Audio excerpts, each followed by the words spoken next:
Good morning सगळ्यांना. आणि सगळ्यांना एका गोष्टीसाठी सॉरी, कारण ट्रिप नंतर आज ब्लॉग बनवतोय. पण काय करू, आता मी ठरवलंय मी सुधारणार. नाही, खरंच मी बिघडलो होतो, आता मी सुधारायचं ठरवलंय. कसं ते आता नीट आहे का. आत्ताचं माझं पहिलं लेक्चर ऑफ आहे. चाललोय आता थोडी वॉकिंग करत करत करत कॉलेजला जाणार. आणि कॉलेजमध्ये नाही का फालतूचा टाइमपास न करता, चटरपटर न खाता डायरेक्ट जिम खाण्यात. पण त्या अगोदर आपल्या मारुती राहायचं दर्शन आणि मग कॉलेज.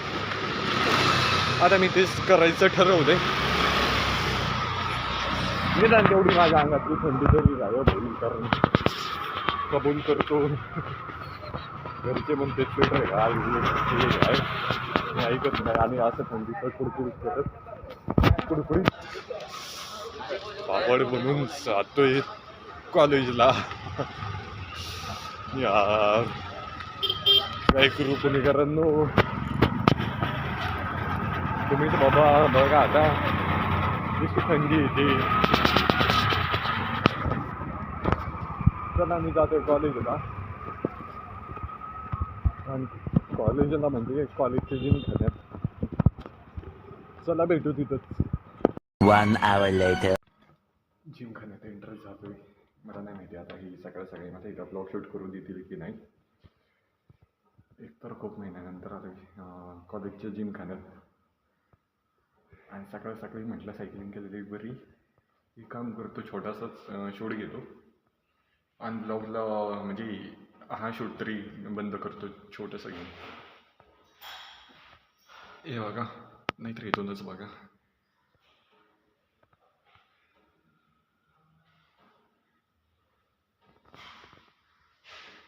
असा आहे जिम खाना. बघू आता सकाळी माझी ट्रेनिंग कशी चालू होती याबद्दल नंतर बोलू. कारण आत्ता शिकालोय सकाळी ब्लॉग शूट करणं, ते पण जिम खाण्यात. मला नाही माहिती कॉलेजकडून परमिशन असेल की नाही. चला नंतरच भेटू.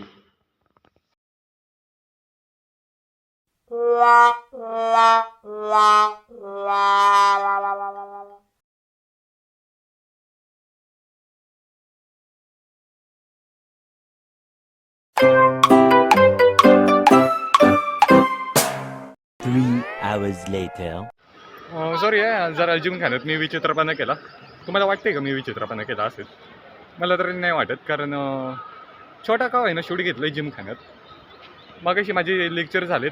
सध्या मी ग्राउंडला आलो आहे. ये नम्रता थांब ना इथंच. अरे तिथं सावलेलं कुठं, इथं जरा ऊन आहे. 2 मिनटं थांबू. कुठं तर जाऊन निवांत बसू, ऊन आलंच बसू. हे बघा आम्हाला नम्रता हां अरे आमच्या दोघांना जरा काय म्हणतात त्याला थंडी वाजत होती, म्हणून आलो ग्राउंडला. आणि ग्राउंडला म्हटलं जरा उन्हाला थांबलेलं बरं.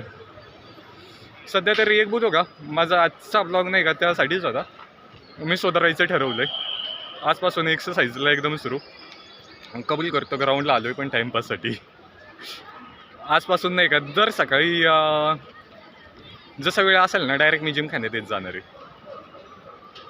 जरा मला पण माहिती आहे तुमच्या डोक्यात डाऊट असेल अचानकच निर्णय कसा काय. पण काय करू, म्हटलं आता एवढं दिवस झालं चटरपटर माझं काही ना काही खातोय आणि बॉडीला वीक करून घेतोय, डॅमेज करून घेतोय आणि सारखा आजारी पडतोय. मी तुम्हाला मध्ये म्हटलं पण आय थिंक होतं वाटते बरेच वेळा म्हटलं असेल मी आजारी आहे. आता म्हणतोय मी एकदम ठीकठाक आहे. माझे सारखे नाही या माझी फ्रेंड लागली हसायला माझ्या आजारपणामुळं. तुम्हाला पण हसायला येत असेल का? होय, सारखं आजारी नाही पडत. अजून बाहेरचं हे असे मला टोमणे पडत असतात. असे मला टोमणे पडत असतं ना. एक दिवस मम्मीला सांगितलं नम्रता ये नाही, मी खरंच घाबरतो कबूल करतो. मम्मी पप्पांना मी लय घाबरतो. कारण एक गोष्ट हे बघा, कशाला हात लावून सांगतो मी, आत्तासुद्धा मम्मी पप्पांच्या ओरडा खातो, मार खातो, कारण मी करतो वागतो तसं. मला आवडतं म्हणजे बाहेरचं खायला. म्हणजे अशा गोष्टी ब्लॉगवर कबूल करण्यासारख्या नाही आहेत, पण काय करू.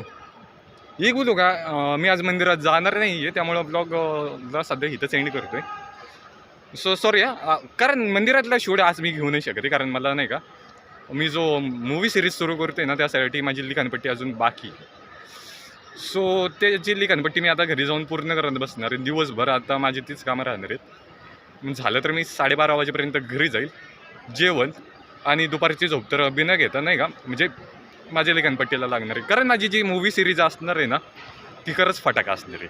म्हणजे माझ्या भाषेत, पुणेरी भाषेत सांगते, फटाका असणार आहे ती. मग कधी येणार इथे? सो चला भेटू, आय थिंक उद्या भेटायचं. म्हणजे आता मी जरा सध्या म्हणायला गेलं ना, एक सांगायचं विसरतोय, मी माझे नवीन म्हणजे कंटेंट सुधारतोय. त्यामुळं दिवसाचा ब्लॉग मी घेणं कदाचित टाळल, नाहीतर जरी घेतला ना तरी कंटेंट चांगलं ठेवलं एवढं मी सांगू शकतो. बाकी मला एका प्रश्नाचं उत्तर द्या. स्वतःची तारीफ करतोय, पण माझं कॉन्फिडन्स लेवल आवडतोय का तुम्हाला, म्हणजे बोलण्याचा? नाही करायचं, बोलण्याचा कॉन्फिडन्स लेवल जर आवडत असेल ना तर नक्की कमेंटमध्ये मला सांगा, कारण एकतर मला आजकाल कमेंट्स कमी पडतील. आणि एक गोष्टीची कबुली देतो, म्हणजे व्ह्यूज तसे पडायला लागलेत, पण मला कमेंट्स हवेत यार, कमेंट्ससुद्धा पाहिजेत. म्हणजे निदान मला कळेल तरी माझा कॅरेक्टर कसं. मला बरेच लोक म्हणतात तुझं काय म्हणतात त्याला कॉन्फिडन्स लेवल हाय, ही नम्रता ही सारखं मला टोमणी मारती, तू सारखं खाऊन पिऊन आजारी पडतो, तू सारखा बाहेरचा गातो, तू मुलगा चांगला आहे, एक्सेट्रा एक्सेट्रा. आता चला मला निदान तुम्ही लोक तरी सांगा, म्हणजे माझ्या कॅरेक्टरबद्दल जेवढे तर तुम्ही माझे ब्लॉग्स बघताय त्यावरून सांगा. चला भेटू उद्या. चला उद्या जरी म्हटलं तरी कॉलेजमधलं आणि मंदिरामधलं घेईल शूट. झालं तर आरतीचं पण दाखवतो मी, कशा प्रकारची आरती म्हणतो, म्हणजे कोणत्या पद्धतीने. तिथंसुद्धा म्हणजे आरती प्रमुख आहे थोडक्यात जरी म्हणायला गेलं तर. मध्ये एक मी मंदिरात का जातो ह्या गोष्टीवरनं ब्लॉग टाकणार होतो, पण विषय असा झाला की नाही का, एका बाजूला ब्लॉग करायला घेतला आणि दुसऱ्या बाजूला आले प्रचारवाले. सो काय करायचं आता, प्रत्येकाला स्वतःची कामं असतात. आता त्यांच्या ह्याच्यात माझा ब्लॉग राहिला आणि मला पण तेव्हा अशी भूकच लागली होती, रामदादा पण होता, पण सो त्यामुळं आम्हाला लवकर घरी जावं लागलं. म्हटलं आता ह्या प्रचारवाल्यांना ह्यांचं पूजापाठ करू द्या, कारण मी सुद्धा नाही का एखादं चांगलं काम करायला घेतलं ना मंदिरात जाऊन पहिलं दर्शन घेऊनच मग कॉलेजला येतो, म्हणजे माझं सुद्धा हाच रुटीन आहे. सो सॉरी ब्लॉग लांब होतोय, मग अशीच म्हटलं होतं ब्लॉगला एंड करतो म्हणून. चला बाय, सी यू.